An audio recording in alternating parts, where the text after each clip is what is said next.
भूटान और भारत के बीच के रिश्ते काफी सालों से चले आ रहे हैं, जिसमें अगर बात की जाए भूटान और भारत के बीच के डिप्लोमेटिक रिलेशंस, जिसमें पहले अगर कुछ खबरों के आकलन को ध्यान में रखते हुए बात की जाए तो भारत और भूटान के बीच सबसे पहले डिप्लोमेटिक रिलेशंस 1968 के लगभग स्थापित किए गए थे, जिसमें भारत का सबसे पहला एक स्पेशल ऑफिस भूटान की राजधानी थिम्पू में बनाया गया था। और ऐसे में आगे भारत और भूटान के बीच बायलैटरल रिलेशंस को treaty of friendship and cooperation का नाम दिया जाता है, जो कि 1949 के दौरान साइन की गई थी। और फिर आगे कुछ रिपोर्ट्स के आकलन से इस ट्रीटी ऑफ फ्रेंडशिप और कोऑपरेशन को 2007 के दौरान फिर से रिवाइज किया गया। और ऐसे में यह कहा जा सकता है कि भूटान और भारत के बीच एक यूनिक और एग्जेम्पलरी बायलैटरल रिलेशंस का नाता बताया जाता है, जो कि एक दूसरे के साथ म्यूचुअल ट्रस्ट, गुडविल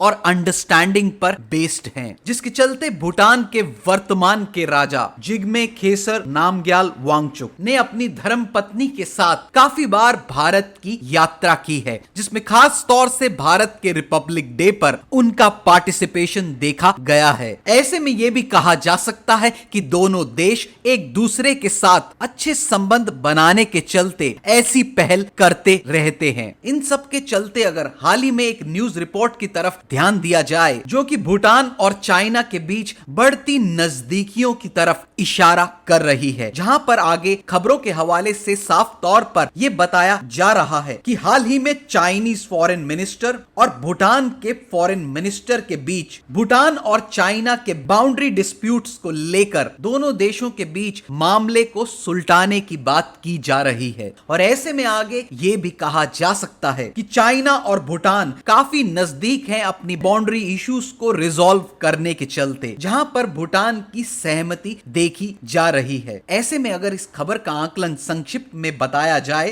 तो भारत चाइना और भूटान की उनकी बाउंड्री डिस्प्यूट्स के रिजॉल्व करने की नीतियों को काफी गंभीरता से और नजदीक से देख रहा है, खास तौर से जब डोकलम की बात आती है, जहां पर भूटान और चाइना के साथ साथ भारत भी एक स्टेक होल्डर माना जाता है, तभी जिसे हम एक ट्राई जंक्शन का नाम भी देते हैं। ऐसे में क्या चाइना अपनी एक्सपेंशनिस्ट थ्योरी के चलते और साथ ही भारत का चारों ओर से घिराव करने के चलते कभी श्रीलंका तो कभी पाकिस्तान तो कभी मालदीव्स और अब हाल ही में भूटान के साथ अपने रिश्तों को किसी न किसी तरीके से और गहरा करने की कोशिश करता दिखता है। अब क्या ऐसा करना वाकई में ही कुछ गहरा प्रभाव डालेगा भारत पर, या फिर भूटान, श्रीलंका और मालदीव्स जैसे देश भारत के साथ चले आ रहे अपने गहरे और पारदर्शित रिश्तों को कभी कमजोर नहीं पड़ने देंगे? ये जानकर कि भारत आने वाले समय में एक ग्लोबल लीडर के रूप में निकलकर सामने आएगा, जिसकी शुरुआत आज हम